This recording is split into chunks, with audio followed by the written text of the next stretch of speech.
Yeah, thank you. Thank you. Lay down, lay down.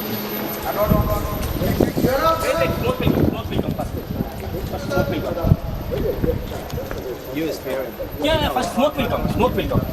Cháu phải bốc hơi đúng không? Khói là thấy khói này. Có chưa? Sao lâu quá nhỉ? Vừa nó nhanh quá. Check connection. 2 độ mà 2 phút mà giờ được 1 phút thôi. Sao lúc sớm nhanh cơ mà? Chưa? Lúc sớm tối điện yếu. Đấy có mùi rồi đấy. Bạn cái này nó phản quang nhìn kinh nhỉ? Đây, em cầm cái dán ở bênนี้mà xuống. Em bật xuống.